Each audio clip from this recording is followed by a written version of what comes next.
Hot Takes or Toast is brought to you by Siegfried and Jensen with 30 years of serving Utah. Question of the morning, should Utah run up the score on Arizona for revenge's sake?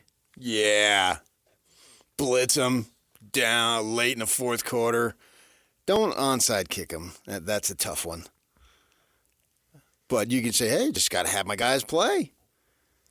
I mean, last year, the Cats who smothered the Utes right from the start.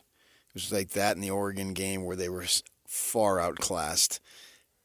Delore gets in there at the end, throws it. Oh, they was piling on.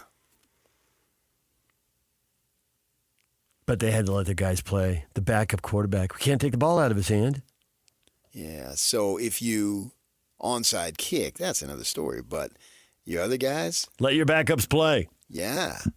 Or, you got to get Isaac Wilson some more reps. It's a tough road ahead. Yeah, put it on him. Shoot for 100. Beat him by as much point differential as you can. Open the eyes of the voters. And ultimately, you may need to get voted in to the playoff. If you don't win a game in Arlington in December, you will need a committee to pick you. Yeah. So there's all sorts of reasons, and they embarrassed you last year. Even if you win, you might want the committee to seed you third instead of fourth. There's still a beauty pageant element to this. Now's the time just to shred these losers. Brett, run it up. If possible, that would be great! Exclamation point. Go Utes! Why wouldn't it be possible? You're Utah. They're Arizona. Not everyone believes it's possible, Steve. They should probably worry about winning the game first. Anything is possible. Anything is possible. David, we should worry about Utah scoring more points than Arizona. Again and again and again. Come on, man. This is fandom. This is manhood on the line. This is schoolyard fight. Jaden, let Singer sing. He probably likes to rap, but that's what the kids are into these days. Ralph, run it up. Yep, that'd be great to watch. Oh, it would be pleasurable. Michael refers to it as awesome. That would be awesome. Don't leave. Stay there the whole game because you never know what play is going to lead to another score. Pad those stats. Singer needs some stat padding. He runs up 8,000, 9,000 yards this season. That opens the eyes of the scouts. 2 of the last 3 years having 1,000-yard receiving. Him and Wilson continue to connect, build that relationship. Very important. 2/3 of the season still left to go. So much to be done at home. Blackout. Oh, they love a blackout. Fans do love that stuff. Right. At night, where we never lose. I mean, no coincidence. Both blowouts last year were in the day.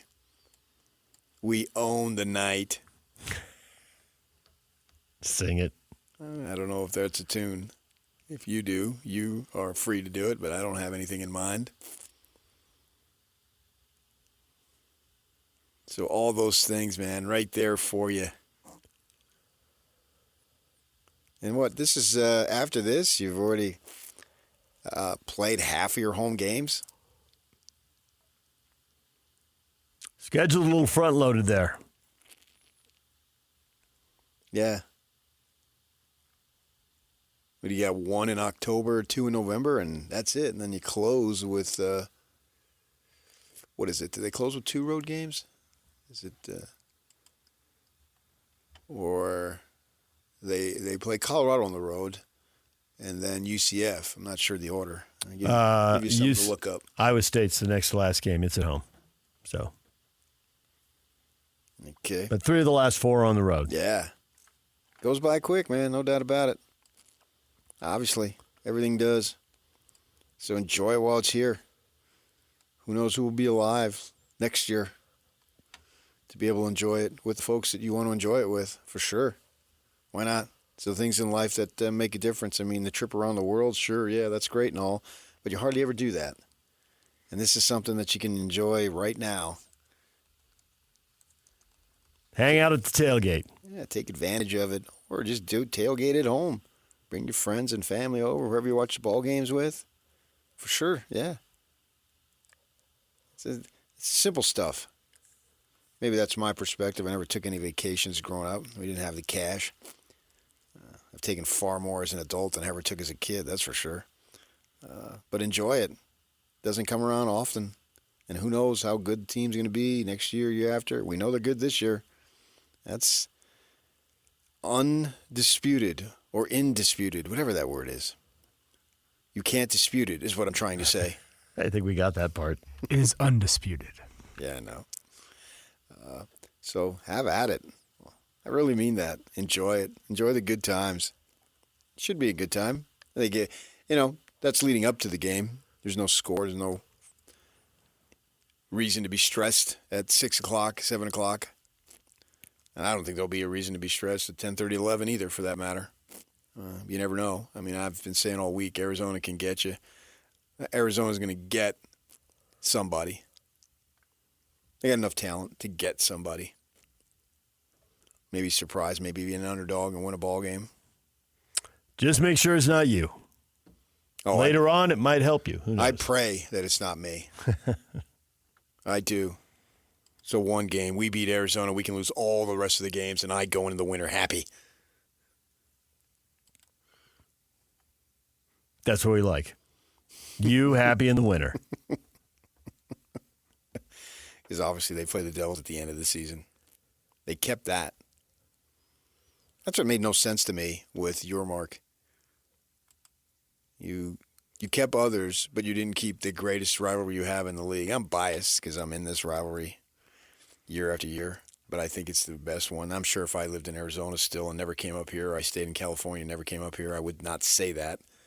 But since I'm up here and been to these games and all that stuff, I say it. Yeah, you say it. But that's the vision I see because it's right in front of me. Understood. I think most people do that, and I don't have any problem with that. Whatever is the most important to you, you'll say. Now, for me, this BYU-Utah isn't important fan-wise. It's important job-wise. I still think it should have been at the end of the season. But Where rivalries belong. nevertheless, I can live with or without it. Life went on. They didn't play for 2 years. It didn't really matter. I think those are the folks. I had a lady reach out to me. I miss the peaceful years of not playing BYU. That's when you know, man, you really take it seriously. That really, really matters to you. You wanted the peacefulness, which means you were afraid of losing to them. And you had people in your lives who talked a lot of trash. Right. So you heard it. Yeah. And in this market here, because if you enjoy the peacefulness, that meant you were concerned about losing. Because nobody's going to talk trash after you lose. What do you got to say there? And if it's general trash talking, well, that's going to exist either way. It's a football game. I don't understand the nature of that, but I don't have that investment. I never really had that investment as a fan that would be something that would just really, really bug you.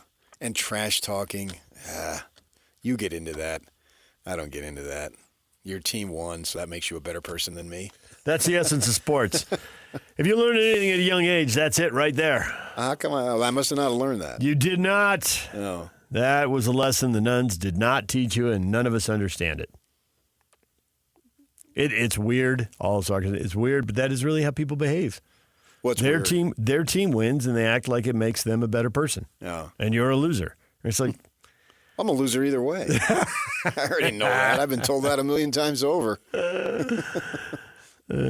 So I get that. either way, as far as that goes. But, I mean, I'm grateful that they do. They get into it that much that you're into it if you'd rather they not play a football game, of all things. That's the definition of, man, this really means a lot to me. It does. The whole point is to play the games. So when you're way into the sport and you don't want the games played, that's got to say something. Right. That's interesting. You are bought in at a very high level. Yeah. And so are the people around you. Right. I mean, that's the essence of, if you'd rather BYU and Utah not play, then by a definition, you are an extreme fanatic. And you have every right to be.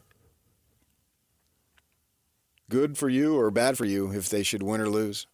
But we have another 6 weeks or so before we get to that point. And right now they've gotten this game here. They should win no matter who plays at quarterback. Would they run it up? Would that somehow get revenge? Because who are you getting revenge on? Delores not there anymore. I know the guy who threw the pass is gone. The coach who told him to throw the pass is gone. Right. You're beating up on the laundry. So some fans that are just passing time until basketball starts? Yes. That rabid Arizona. This is for all of you. This is for that rabid Arizona football fan base. Because I saw a little bit of that on social media. Oh, Kyle remembers. Oh. Yeah. So who exactly are you getting revenge on? The player who ran into the end zone, I guess. McMillan's still there. I was going to say Tater Roy McMillan is Right. So he's your guy? Yeah, you getting revenge on Fafita? He was standing over on the sideline doing nothing. That's correct. He was out of the game. His work was already done. Oh, yeah. That game was over early. And it wasn't just him. Didn't they block a punt for a touchdown in that game? Everything. Big special teams play. They own the entire game. Yeah. It was. I felt bad for the Utes that day. I was there because it was. They were non-competitive. And over early. Yeah. And at that point, they had all sorts of injuries and yada yada and all whatever. Right. And I get all that. You can say whatever you want there, but that was the situation. But yeah, those two. The majority of the folk involved in that are gone. So you can get your revenge. They're just wondering who you're actually revenging. McMillan. The ghost of Lute Olson. Right? When you think about it, and I saw Ute fans say want blood. Whose blood you getting? The ghost of Lute Olson and Teddy Bruschi's emotional well-being. That's it. There's no there. There's no revenge to be had on the characters who were involved in that. Because Fish could have overrode it and said, no, take a knee or hand it off or whatever. He didn't. And should they in that situation? Maybe don't throw deep. But it was the final minute of the game. Delores trying to make a mark. He had a disappointing Yep. college career. He caught the world by storm at Washington State, and Fish talked about bringing him down when he entered his name in the portal and took him on the back porch down in Tucson. And I know I heard. I think Fish must have been our heir telling us that story. I got to know him a little bit because of our North Jersey backgrounds, and then the kid gets beat out, so should he, in that situation, just try to hand off? You can argue yes, but to me, it was an eye-opener at the time, but now a year removed, what difference did it make? Didn't. They were still killing They you. were going to the Las Vegas Bowl. You were going to lose big. Yeah. You weren't going to win the conference. You weren't going to go to the conference title game. Right. But So I guess in the moment, it sucks that they ran into the end zone, but that game was going to be a lot to a little anyway, so what? And I think Kyle has changed dramatically. He's not the same person. Yeah, man, you got to be accountable. You got to be accountable. You got to be accountable for your words, man. Somebody said something 5 days ago in front of 30 people. You got to be accountable.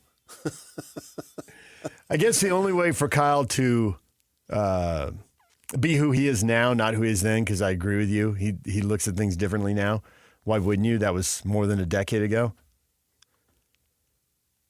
But if he puts another quarterback in and you want to get game experience for that quarterback, if the Utes throw deep at their backup quarterback, I would get it. If that's how you get a guy up to speed and it's game reps. But he didn't do that with Brandon Rose against SUU. Nope. Our guys don't do that. Well, we'll see if they do it in a conference game. Just for the sake of kicking the crap out of them, telling them who's the boss. You got us last year. But anybody can get anybody in the course of playing them every year for 13, 14 years. I wouldn't expect Stuff happens. Yeah, I don't remember who they played in the The COVID Utes have year. blown out Arizona. Arizona's blown out Utah a couple times. Yeah. It happens. Yeah. But if you look at it in terms of trying to influence voters, because to an extent the playoff is still a beauty contest. If you win the league, it'll be you versus the ACC for the third spot. And if you don't win the league, you want to get in, you want to see if you can host instead of being on the road. You'd rather be in the 8-9 game than the 6-11 game.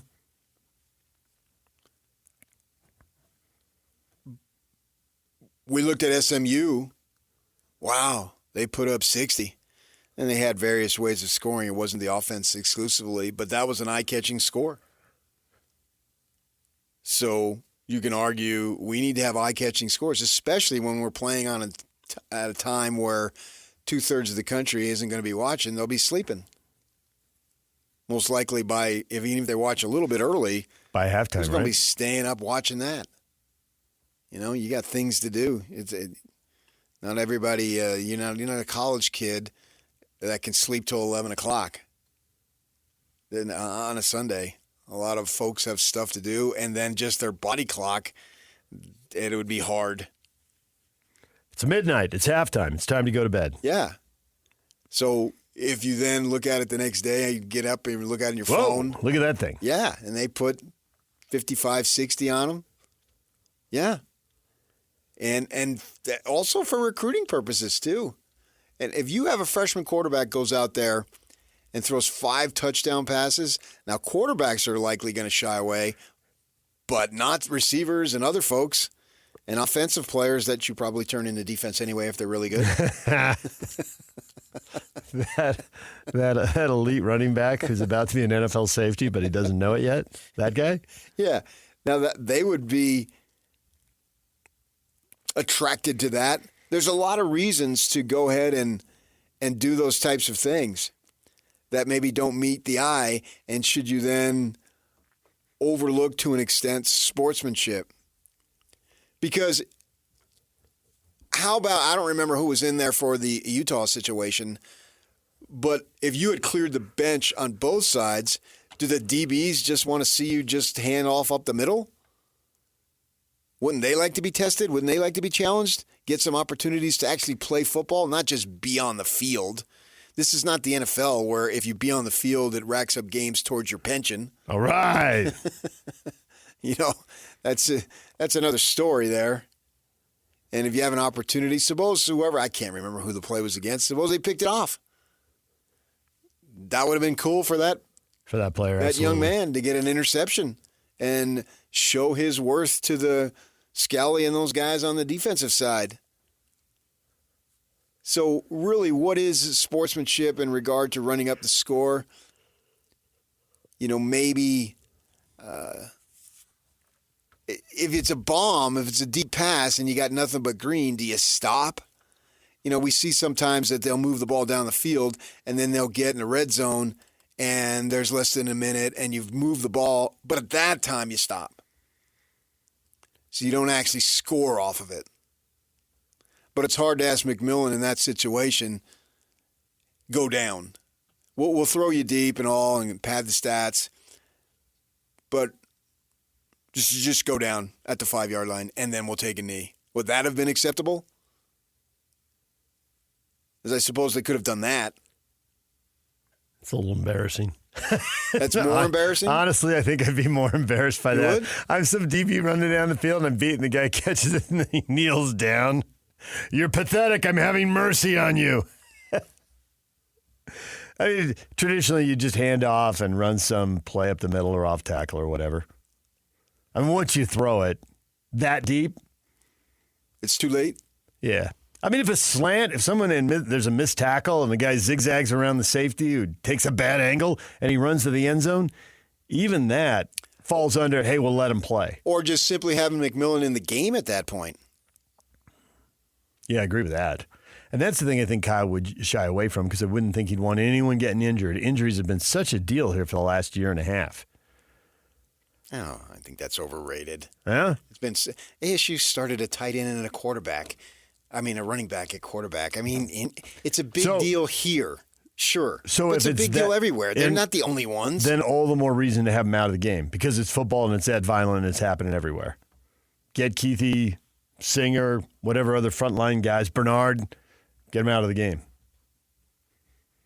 I guess you could be throwing deep on the wheel route, though. I love the wheel route. I knew you did, and it's right before break. And It's I wanted right you there to, with the chip block. They're 1-1. I know football, people. Look at me. I ran a dig. Football lingo. Football lingo. I don't know football lingo. I never played the game. I never put my hat on. When we come back, it's here. So let the questions begin. That's next.